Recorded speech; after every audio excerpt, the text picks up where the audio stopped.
사람들이 현실에서 쉽게 이룰 수 없는 일들이 있습니다.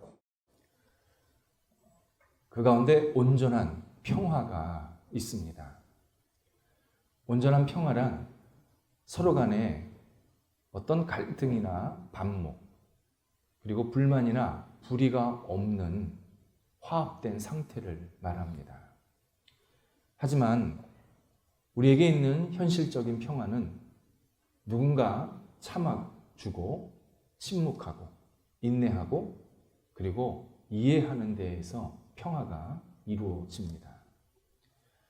현실적으로 있는 평화는 많은 경우 암묵적인 평화, 임시적인 평화, 때로는 왜곡된 평화가 대부분입니다. 언제든지 폭발을 할 수 있습니다. 또 하나가 진리의 수용이 있습니다. 진리가 있다, 없다, 이 다툼에서부터 시작해서 진리가 어떻게 하나만 있느냐, 이렇게 주장하는 내용들이 우리 주변에는 많이 있습니다. 진리는 그 속성이 베타성입니다. 진리는 하나입니다. 1 더하기 1은 2지 3이 될 수가 없습니다. 마찬가지로 내가 진리를 받아들였다라는 것은 다른 것은 진리가 아니다라는 판단을 하는 겁니다. 그래서 내가 진리를 받아들였으면 다른 것은 과감히 포기하는 겁니다. 이건 내가 진리로 받아들일 수 없다라고 분명히 나의 표현을, 태도를 견지하는 것이 진리의 수용입니다. 하지만 많은 사람들이 진리에 대해서 왜 당신이 믿고 따르는 것만 진리냐, 내가 믿고 따르는 것도 진리다, 그러면서 실제 진리 수용은 진리 타협으로 끝납니다. 당신은 당신 믿는 거 진리라고 생각하시고 나는 내가 믿는 거 진리라고 생각하겠습니다. 그러면서 서로 진리를 그냥 인정하는 것으로 끝나는, 그래서 결코 진리의 수용이 이루어지지 않는 모습을 보게 됩니다. 예수님께서 내가 세상의 떡이고 구원자다, 다른 표현으로 내가 세상의 유일한 진리다, 나로 말미암아 너희들이 생명을 얻을 수 있다 라고 말씀을 하셨을 때 유대인들이 도저히 참지 못하고 반발을 시작하게 됩니다. 52절에서 이 반발을 다투어 이룬다, 그러니까 다투어 말한다 라고 표현하고 있습니다. 다투어 말한다라는 것은 예수님께서 어떤 말씀을 하셨을 때 그 말씀을 잘 숙고하고 이 말씀의 의미가 뭘까 예수님께 질문하고 또 예수님께 답을 듣고 하는 아주 고급스럽고 성숙한 그러한 대화가 이루어졌다라는 뜻이 아닙니다. 예수의 말은 거짓이다. 예수는 우리에게 잘못된 가르침을 주고 있다. 예수는 진리일 수가 없다. 예수가 어떻게 구원자냐? 저 사람이 어떻게 생명의 떡이냐? 우리는 못 받아들인다 하면서 강하게 돌아가면서 공격했다라는 겁니다. 어떻게 당신의 살을 먹으라고 합니까? 당신의 어떻게 구원자가 됩니까? 당신 무슨 자격으로 우리한테 생명의 떡, 구원자라고 말합니까? 라고 강하게 비난하면서 돌아가면서, 유대인들이 돌아가면서 예수님을 계속 공격하고 있었다라는 표현입니다. 이때 예수님께서 53절에서 바로 이 반발에 대해서 명확한 태도를 취하십니다. 한 번 더 당신이 생명의 떡이고 나를 먹지 않으면, 나를 믿지 않으면 너희는 결코 생명을 얻을 수 없다. 너희는 구원을 얻을 수 없다. 재차 강조하십니다. 예수님은 당신이 공격을 받았기 때문에, 당신에게 반발이 있었기 때문에 그래 알았어, 내가 그만 얘기할게 하면서 당신이 하시는 말씀을 가라앉히 않으셨습니다. 이건 오늘 본문만 이런 게 아니라 성경, 신약 성경에 계속 같은 패턴이 나옵니다.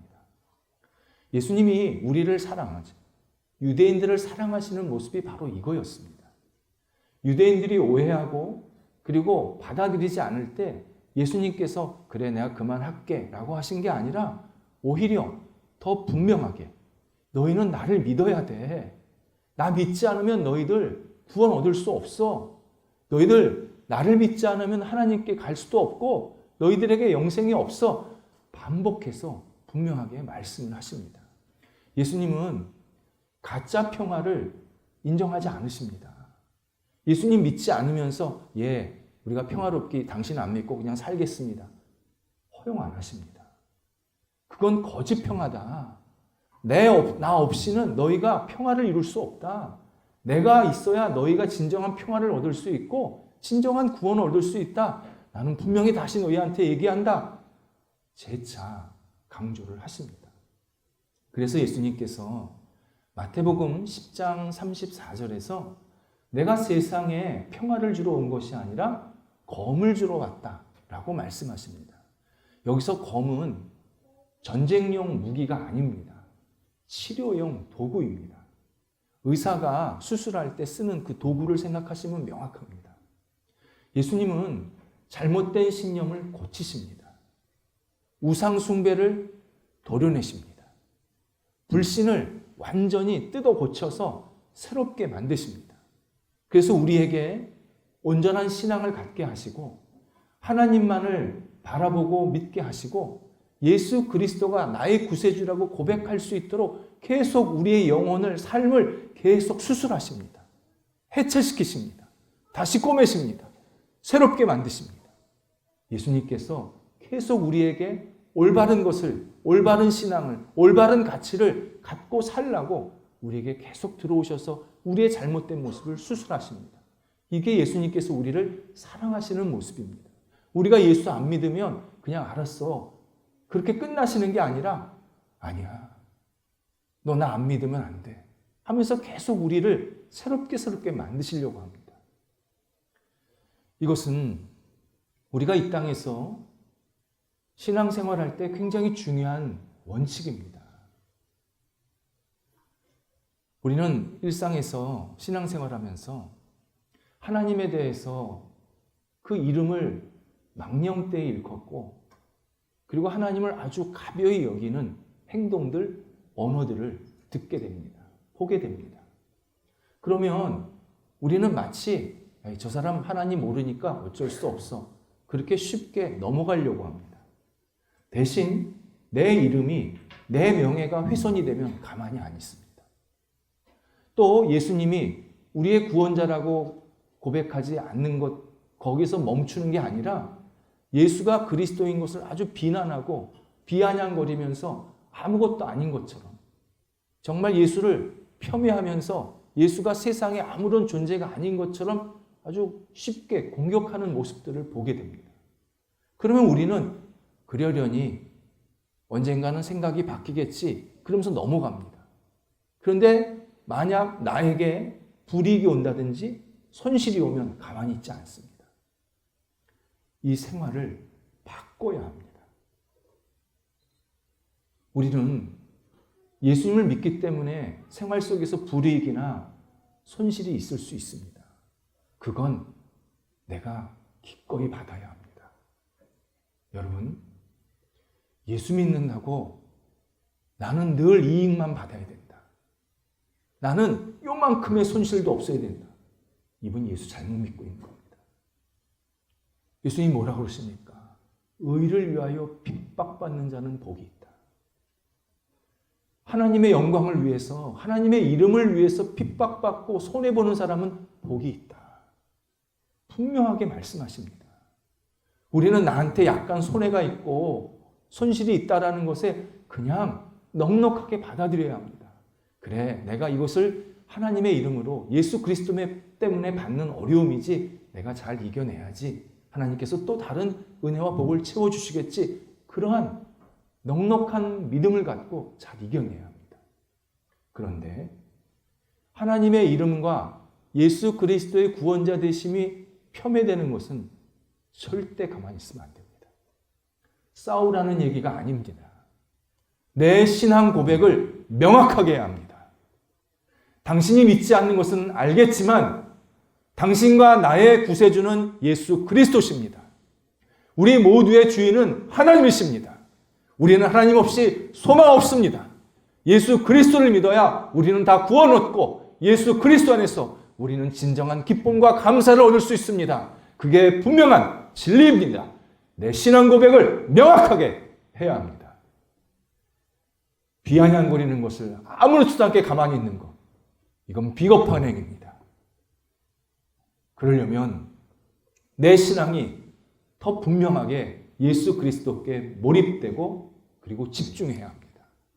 내 신앙이 한쪽에는 세상, 한쪽에는 예수님께 있으면서 왔다 갔다 저울질하면요, 내 신앙 고백 절대 할 수 없습니다. 그리고 그런 상태에서 내 신앙 고백한다? 상대방이 진정하게 받아들이질 않습니다. 에이, 저게 뭐야? 저게 무슨 신앙 고백이야? 어떨 때는 세상이 붙었다가, 어떨 때는 예수님께 붙었다가, 그런 신앙은 전혀 올바른 신앙이 아닙니다.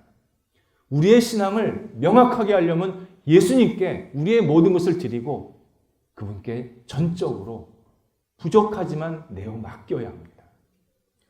이것은 예수님께서 우리에게 먼저 그렇게 하셨습니다. 예수님, 우리에게 먼저 몰입하고 집중하셨습니다. 십자가에서 당신의 모든 것을 다 쏟아주셨습니다. 다 맡기셨습니다. 우리를 사랑한다고 고백하시면서 나는 너를 구원할 것이다. 네가 나를 받아들이면 너는 나의 영원한 자녀가 될 것이다. 분명히 약속하시면서 십자가에서 우리를 계속 살리시기 위해서 모든 것을 내어 놓으십니다. 예수님은 우리를 두고 사탄과 거래하지 않으셨습니다. 내가 뭐 잘한 게 있으면 그래, 내가 내 자녀 삼을게. 좀 못한 게 있으면 아유, 넌 내 자녀 아니야. 저 사탄한테나 가. 절대 그러지 않으십니다. 내가 잘하든 못하든 나를 향한 그 사랑은 언제나 한결같고, 그래서 나를 계속 구원하시려고 얼마나 지금도 기다리시고 내 손을 잡으시려고, 그리고 우리에게 사랑의 고백을 하시는지 모릅니다. 예수님의 사랑의 고백이 성경에 계속 반복해서 나오는데 그 가운데 하나가 구약 성경의 아가서입니다. 아가서는 왕 솔로몬이 술람미 여인이라는, 보지는 못했지만 되게 예뻤대요. 그 여인에게 자신의 사랑을 고백하는 내용입니다. 근데 이것이 성경 안에 들어와 있는 이유는 바로 그 솔로몬이 인간이 인간에게 고백한 내용으로 끝나는 게 아니라 예수 그리스도가, 하나님이 나를 보시고 지금 그렇게 고백하신다라는 것을 알려주시기 위함입니다. 아가서에는요, 정말 상대방을 보고 싶어서 주체를 못하는 모습으로 그렇게 고백을 하고 계십니다. 아가서에서 특별한 표현 하나가 나옵니다. 어여쁜 자야라는 표현입니다. 어여쁜 자야. 성경 전체에서요, 이 표현이 아가서에만 나옵니다. 뜻은 아름답다의 최상급입니다. 너는 나에게 최고로 아름다운 존재다. 나는 다른 사람이 안 보인다. 나 너밖에 안 보인다. 너는 나한테 최고의 존재다. 이렇게 고백하는 게 어여쁜 자야입니다. 우리가 부끄럽고 연약하고 정말 예수님 앞에서 죄된 모습들이 많이 있는데 예수님은 내 죄, 내 연약함을 먼저 보시지를 않고 나라는 존재를 보시면서 너는 나한테 최고의 존재다. 우리는 그렇게 생각하지 않습니까? 최고의 존재는 나 하나여야지. 저 사람도 최고의 존재, 이 사람도 최고의 존재. 그게 무슨 최고의 존재입니까? 그렇게 생각할 수 있잖아요. 그게 우리 인간 생각이죠. 예수님은 세상 모든 것을 다 포용하시는 분입니다. 그러니까 그분이 우리 모두를 다 최고로 보셔도 아무 문제가 없습니다. 그래도 여유가 아직 많으십니다. 예수님 넉넉하신 분입니다. 그래서 우리 한 사람 한 사람 보면서 너는 나한테 최고의 존재다. 최고의 존재다. 그렇게 사랑의 고백을 계속 하고 계십니다. 우리가 부끄러운 것이 있지만 나는 절대 너를 놓치지 않겠다. 나는 너와 늘 함께하고 싶다. 계속 우리에게 사랑의 고백을 하십니다. 그래서 우리가 이 사랑의 고백을 올바르게 반응하면 그때 예수님께서 더 큰 선물, 더 큰 은혜를 주시겠다고 약속을 하십니다. 그 약속이 오늘 본문에 나옵니다. 먼저 54절에서 영원한 생명을 주시겠다고 약속합니다. 예수님께서 계속 당신을 믿고 따르면 영원한 생명을 주시겠다 하는데 그 영생의 기원을 좀 알 필요가 있습니다. 영생은 하나님이 가지신 생명입니다.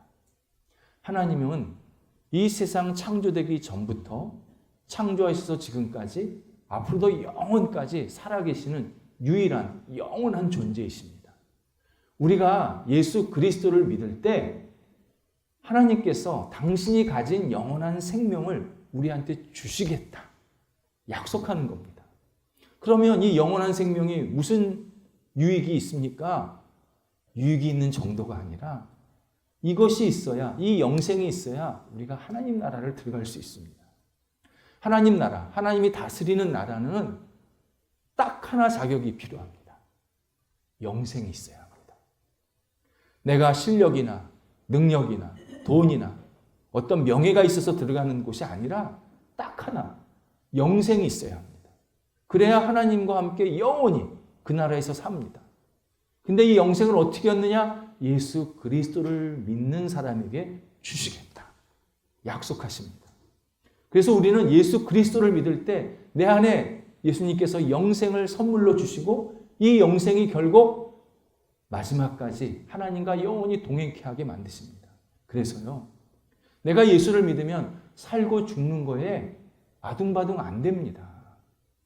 진정한 예수 믿는 사람은요, 살아도 감사, 죽어도 감사합니다. 살아있을 때는 살아있는 대로 하나님 안에 거하는 거고, 내가 세상을 떠나면 또 하나님께서 나를 영원히 붙잡고 계신다. 그런 확신이 있기 때문에 이 땅에서 언제든지 기쁘고 감사한 인생을 계속 살아가게 만드십니다. 두 번째가 56절에서 예수님이 내 안에, 내가 예수님 안에 거하게 하시겠다 약속하십니다. 예수님이 내 안에, 내가 예수님 안에 거하게 하시겠다. 예수님과 내가 연합되게 만드시겠다라는 겁니다. 우리가 신앙생활하는 이유가 명확하지 않습니까? 나와 예수님이 하나가 되어서 하나님의 영광과 뜻을 위해서 살게 만드시기 위함입니다. 그게 우리가 예수 믿고 신앙생활하는 이유입니다. 우리 행복하게 하려고 하나님이 우리 구원하시는 거 아닙니다. 이번 주 새하새말에 그런 말씀을 나눌 겁니다. 나 행복하게 하려고 하나님이 나 구원하시는 거 아닙니다. 그거 큰 착각입니다. 나와 예수님이 하나가 되어서 나 같은 죄인이 하나님의 영광을 위해서 살 수 있게 만드시기 위해서 나를 구원하시는 겁니다. 나를 통해서 하나님의 기쁨을 받으시기 위해서, 하나님의 뜻을 이루기 위해서 나를 다시 하나님의 사람으로 새롭게 만드시는 겁니다. 그런데 이것이 어떻게 가능하냐? 내 안에 예수 그리스도가 계시기 때문에 가능한 겁니다. 내가 하는 말, 내가 하는 행동이 예수 그리스도가 내 안에서 하시는 말씀으로 계속 새롭게 만드시는 겁니다. 예수님과 내가 하나 된다는 것은요, 정체성이 변화가 된다는 겁니다. 똑같은 동양인이라도요, 그 사람의 국적이 중국 사람이냐 일본 사람이냐에 따라서 행동이 달라지지 않습니까? 똑같이 우리가 세상에 살아도요, 내 정체성이 내 안에 예수 그리스도가 계시다라는 사실을 깨닫고 고백하면요, 내 언행이 달라집니다. 행동이 달라집니다. 그래서 우리가 내 어떤 행동을, 내 습관을 바꾸려고 할 때 단순히 선한 일, 좋은 생각 한번 하는 것으로 끝나면 안 됩니다. 절대 그것으로 내 습관, 행동 못 바꿉니다. 내 안에 예수님이 계시다. 내 안에 예수 그리스도께서 나를 통해서 계속 움직이고 계시다. 이 사실을 깨닫고 받아들이면 그때부터 내 언행이 달라지기 시작합니다. 반대로 내 언행이, 예수를 믿어도 내 언행이 바뀌어지지 않는 이유는 내 안에 예수님이 계시다라는 사실을 내가 자꾸 잊어버리는 겁니다. 아직도 내가 사는 겁니다. 사도 바울이 갈라디아서 2장 20절에서 이제 내가 육체 가운데 사는 것은 나를 사랑하사 자기 몸을 십자가에 내어주신 그리스도 예수 안에서 믿는 믿음 안에서 사는 것이라 그렇게 고백합니다. 이런 뜻입니다. 내가 내 삶, 내 주된 그러한 능력으로 살 때는 언제나 내가 주체였는데 예수 그리스도를 믿고 살다 보니까 내 안에 나를 위해서 죽으신 예수 그리스도가 살아계시는구나. 나는 그분을 믿는 마음으로 오늘도 핍박받을 수 있고 오늘도 선한 일을 할 수 있고 오늘도 복음을 전한다. 나 그러다가 세상 떠나도 감사하다. 내 안에 예수 그리스도가 계시기 때문에 나와 영원히 동행하신다. 나는 그런 믿음으로 오늘도 달린다. 이렇게 신앙 고백을 하고 있습니다. 바로 이런 신앙 고백을 우리가 하게 만드십니다. 세 번째가 57절에서 생명, 살아있다라는 표현을 쓰십니다. 우리의 영혼을 살아있는 영혼으로 만들어주십니다. 이런 사실을 신약성경 에베소서 3장 19절에서 하나님의 충만함으로 우리를 충만케 하신다라는 표현을 사용하고 있습니다. 하나님은 우리가 알고 있는 선을 충만하게 가지신 분입니다. 우리가 보통 세상에 살면서 선이라는 개념을 가지고 있지 않습니까? 의, 사랑, 은혜, 긍휼 이런 선한 것들을 하나님께서 충만히 가지고 계십니다. 그래서 우리가 예수를 믿을 때 그러한 충만함을 나한테 주셔서 내가 막 역동적으로 살아있게 만드십니다. 내 삶을, 내 영혼을 계속 움직이게 만드십니다. 우리가 예수를 믿는 것은요, 작은 컵에 있는 생수 하나 마시는 거 아닙니다. 태평양보다 더 넓은 생수의 바다에 우리를 푹 빠뜨리시는 겁니다. 그래서 목마를 때 그 물을 그냥 마시는 거고, 배고플 때 그 안에 있는 물고기 먹을 수 있게 하시고, 내가 배를 지어서 배 타고 항해도 할 수 있게 만드시고, 물건을 만들어서 사람들한테 제공도 하게 하시고, 그리고 구조물을 만들어서 세상 사람들에게 빛의 역할을 하게 만드십니다. 우리가 살고 있는, 내가 예수를 믿고 있으면 내가 살고 있는 이 터전은 완전히 태평양보다 더 넓은 생수의 바다입니다. 나를 얼마나 역동적으로 생명력 있게 활기차게 살게 만드는지 모릅니다. 젊음은 젊은 사람대로, 나이 들면 나이 드신 분대로 계속 나를 살아 움직이게 만드십니다. 예수 안에 있으면요, 그래서 귀찮아짐이 없어집니다. 귀찮지 않습니다, 사는 게. 아침에 일어나면 오늘 내가 어떻게 하나님의 이름을, 영광을 위해서 살 수 있을까? 기대감을 갖게 하십니다. 내가 오늘 어떻게 도전할까? 어떤 모습으로 내가 내 역할을 감당할까? 내 회사에서, 내 직장에서 내 역할을 어떻게 사람들과 함께 나눌 수 있을까? 내 마음속에 막 열정이 계속 일어나게 만드십니다. 내가 예수 그리스도를 믿으면 살아있는 생명력이 넘치는 영혼으로 만드시겠다 약속하십니다. 개인이나 공동체를 하나님께서 이끄시는 모습을 보면 정말 감격하고 놀랄 때가 너무 많습니다. 우리 한 사람 한 사람, 또 우리 전 세계에 있는 여러 나라나 민족 공동체를 보면 하나님께서 너무 선하게 이끄시는 것을 확인하게 됩니다. 그 선하게 이끄신다는 건 뭐냐면 하나님의 자녀 삼으시고 예수님을 믿게 만드시려고 계속 이끌어 가십니다. 그래서 은혜를 계속 베푸십니다. 그 사람이 예수를 믿지 않아도요, 하나님을 믿지 않아도 계속 그 사람에게 은혜를 베풀어서 하나님을 믿을 수 있도록, 예수를 믿을 수 있도록 계속 이끌어 가시려고 하는 모습을 보게 됩니다. 어떤 개인이나 공동체는 결국 예수를 거부하고 믿지 않습니다. 근데 그 이유가 뭐냐면 하나님께서 이끄시는 것을 계속 스스로 막고 있습니다. 나는 하나님 필요 없습니다. 난 내 힘으로 살 겁니다. 내 능력으로 살 겁니다. 전 하나님 없어도 삽니다. 이렇게 자기 고집을 부리다 보니까 결국은 자기 스스로 자멸하는 모습을 우리는 확인할 수가 있습니다. 하나님께 맡기면, 하나님이 인도하시는 곳에 내가 나 자신을 맡기면 정말 하나님께서 나를 계속 선하게 이끌어 가시는 모습을 우리는 확인하게 됩니다. 인류가 망할 수 있는 상황이 정말 여러 번 있었습니다. 성경에만 봐도요, 아담과 하와 시대가 그랬고요, 창세기 6장의 노아 시대가 그랬고, 창세기 11장의 바벨탑 시대가 그랬습니다.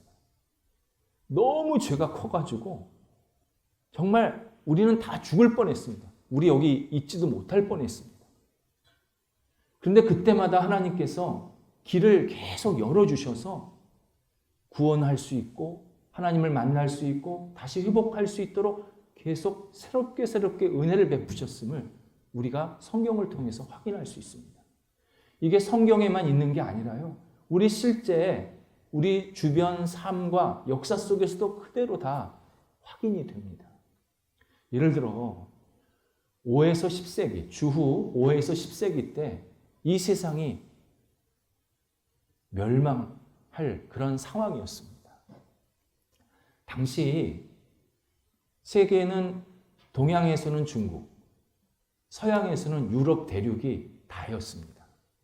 다른 민족이나 나라들도 있었는데 우리나라도 있었죠, 그때. 근데 힘이 없었어요. 영향력이 없었습니다. 근데 이 양쪽 대륙에 중국과 유럽은 막강한 힘이 있었습니다. 근데 공통점이 있었습니다. 치열하게 권력 싸움을 했습니다. 정말 치열하게 했습니다. 중국은 나라가 막 수십 개씩 갈려졌던 그 시대입니다. 그리고 이 치열한 권력 다툼은 실제로 어디서 많았냐면 유럽이 훨씬 더 심각했습니다. 영원할 것 같은 로마가 망한 겁니다. 그러다 보니까 완전히 그 유럽 대륙에 혼란이 찾아왔습니다. 로마 제국의 이 넓은 땅을 누가 차지할 것인가? 로마 제국의 권력을 누가 승계할 것인가? 서로 싸우기 시작합니다. 근데 로마 제국 이외에 당시 유럽은 부족과 민족 개념이었습니다. 나라가 없었습니다. 그러다 보니까 부족과 민족 간에 계속 싸우는 겁니다. 우리 왜 그런 표현 있지 않습니까? 하룻밤 지나니까 경계선이 바뀌었다고. 옛날 6.25 때 그랬다며요. 저는 못 봤지만. 그때 그랬어요. 하룻밤만 지나면 부족, 민족 경계선이 막 바뀌는 거예요. 그러니까 일반 백성들은 오늘은 내가 이 부족이었는데 내일은 저 민족이 되는 거예요. 이게 말이 아닌 거죠. 이 당시 유럽은요, 다 싸움꾼만 있었습니다. 그리고 강한 싸움꾼만 살아남았습니다. 이때 하나님께서 그리스도인을 일으키십니다. 로마 제국은 망했지만 그 안에서 진실하게 신앙생활하던 그리스도인들이 있었습니다. 이들을 들어 올리십니다. 그리고 예수 그리스도와 은혜, 복음과 진리를 붙잡고 이 무지막지한, 우리가 보통 야만족들에게 정면 돌파하게 만드십니다. 당시 그리스도인들이 예수 그리스도 복음, 진리를 갖고 이 야만족들에게 그냥 들어가서 복음을 전합니다. 죽었죠. 야만족들이 예수 믿는 사람을 우습게 봤죠. 죽였습니다. 그러면 한 사람 죽으면 두 사람이 또 들어갑니다. 두 사람 죽으면 10사람 또 들어갑니다. 그랬더니 놀랍게 야만족들 하나하나가 예수를 받아들이기 시작합니다. 켈트족, 고트족, 서고트, 프랑크, 그리고 북유럽의 굉장한 막강한 뱃사람들이죠. 바이킹까지. 유럽 남부서부터 저 끝까지 거의 모든 부족과 민족을 복음으로 싹 쓸어버립니다. 이 야만인들이요, 칼과 창을 버리고 성경을 듭니다. 전쟁 무기를 만들던 대장간을 부수고 그 위에 교회를 세웁니다. 그리고 우리 서로 싸우지 말자. 우리는 이 지도자 아래서 이 경계 안에서만 살게. 구획을 정합니다. 너는 너희 지도자 밑에서 여기까지 살아. 그래서 봉건제가 나왔습니다. 그리고 이 봉건제가 나중에 유럽에서 민주주의가 탄생하는데 결정적인 역할을 합니다. 참 놀랍죠? 만약 그때 야만족들이 싸우게 놔두셨다면 지금 유럽 아직도 싸움판입니다. 미국 없습니다. 그때 예수 그리스도가 그들의 마음을 사로잡아서 점잖아지고 마음이 안정되고 공존해야 되는구나. 같이 살아야 되는구나. 깨닫게 하시면서 완전히 변화가 일게 만드셨습니다. 대한민국 예외 아닙니다. 130년 전에 선교사들이 조선에 왔을 때요, 조선 엉망진창이었습니다. 우리가 너무 잘 알잖아요. 무슨 일이 벌어졌는지. 당연히 선교사 핍박받고 순교당했습니다. 선교사들 죽었지요. 근데 동료 선교사가 또 들어옵니다. 또 복음 전합니다. 또 죽입니다. 순교당합니다. 그러면 그 자녀가 이 땅에 살아남아서 조선 사람들과 생활하면서 복음을 전했습니다. 그래서 그 복음의 열매가 지난 2000년까지 풍성하게 열린 겁니다.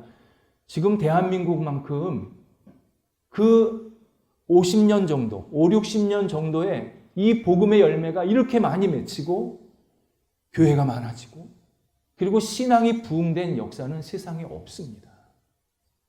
우리가 지금 다 그런 혜택 받고 이 자리에 앉았지 않습니까? 그때 예수를 알게 되었고 그리고 그분들이 결국 전도해서 지금 우리가 앉아 있는 겁니다. 그런데 2000년째 들어와서 대한민국이 신앙이 완전히 밑으로 곧부러지고 있습니다. 아직 끝 아닙니다. 130년 전보다요 더 어두워졌습니다. 지금 상황을 얘기하는 겁니다. 2000년쯤 시작됐을 때 어두운 영이, 사탄이 그리스도의 빛을 가리면서 유혹을 했습니다. 사람들에게. 이때 많은 사람들이 넘어갑니다. 그래서 지금 신앙생활을 완전히 잃어버리고 있습니다. 지금 얼마나 심각하냐면요. 동성애, 물질 만능주의, 절망과 열패주의, 마약은요, 지금 우리 집 문 앞에 다 와 있습니다. 남 얘기 아닙니다. 얼마나 다양한 이름으로 마약이 우리한테 지금 들어오는지 모릅니다. 신경을 편하게 해준다고. 다이어트 약이라고. 때로는 활력을 주는 약이라고. 얼마나 우리 곁으로 지금 밀고 들어오는지 모릅니다. 거기에 쾌락주의, 그리고 우상숭배. 130년 전에는 우상숭배 하나가 문제였는데 지금은 우상숭배 플러스 그건 기본이고 엄청난 우리를 혼란시키고 있습니다. 이때 그리스도인들이 다시 진리와 복음으로 일어서야 합니다. 우리 다시 예수 그리스도를 전해야 합니다. 그리스도가 우리의 구원자십니다. 하나님이 우리의 주인이십니다. 하나님 없으면 우리는 아무것도 아닙니다. 우리나라 아무것도 아닙니다. 우리 가정 아무것도 아닙니다. 나 아무것도 아닙니다. 예수 그리스도, 복음, 진리, 그분이 나와 우리 가정에, 우리 나라에, 우리 교회에 있어야 하나님께서 기뻐하시고 하나님이 다시 우리를 살리시고 하나님께 영광이 되게 만드십니다. 분명하게 우리 주변 사람들에게 전해야 합니다. 하나님에게는 불가능이 없습니다. 우리가 지금 분명한 신앙을 가지고 주변 사람들에게 복음을 전할 때 우리 다음 세대에게 복음의 나라를 다시 전달해 줄 수 있습니다. 내가 복음을 받았듯이 나도 복음을 잘 전달해 줘야 합니다. 우리가 지금 우리 앉아있는 우리가요 끼인 세대입니다. 지금 복음에 있어서 대한민국에 있어서 복음을 받았는데 이 갈림길에 있는 겁니다. 세속의 길로 계속 갈 것인지 아니면 복음의 길로 우리가 다시 갈 것인지 하나님께서 우리에게 지금 계속 깨우치고 계십니다. 머뭇거리지 마라. 머뭇거리지 마라. 복음으로 다시 일어서라. 너희의 주인이 나다. 너희를 구원하는 자는 예수 그리스도다. 이 사실을 분명히 붙잡고 세상에 나아가라. 우리에게 분명하게 말씀을 하십니다. 우리가 이 말씀을 붙잡고 우리의 삶의 현실에서 계속 진리와 복음을 나눌 때 하나님께서 거룩한 열매를 나, 우리 가정, 우리 교회, 그리고 우리가 사랑하는 조국 대한민국에 가득 임하게 하십니다. 기도하겠습니다. 하나님, 예수 그리스도가 저희와 가정과 저희 교회와 대한민국의 주인 되어 주옵소서. 하나님을 멀리하지 않게 하시고 하나님을 멀리한 백성들이 다시 돌아오게 하시고 하나님만을 경배하며 의지하며 하나님 안에서 진정한 자유와 기쁨과 영생을 누리는 저희 모두가 되도록 인도하여 주시옵소서. 진정한 사랑을 가지고 이번 한 주간도 예수 그리스도의 은혜를, 복음을, 진리를 마음껏 나누는 시간들 되도록 인도하여 주옵소서. 예수님의 이름으로 기도드립니다. 아멘.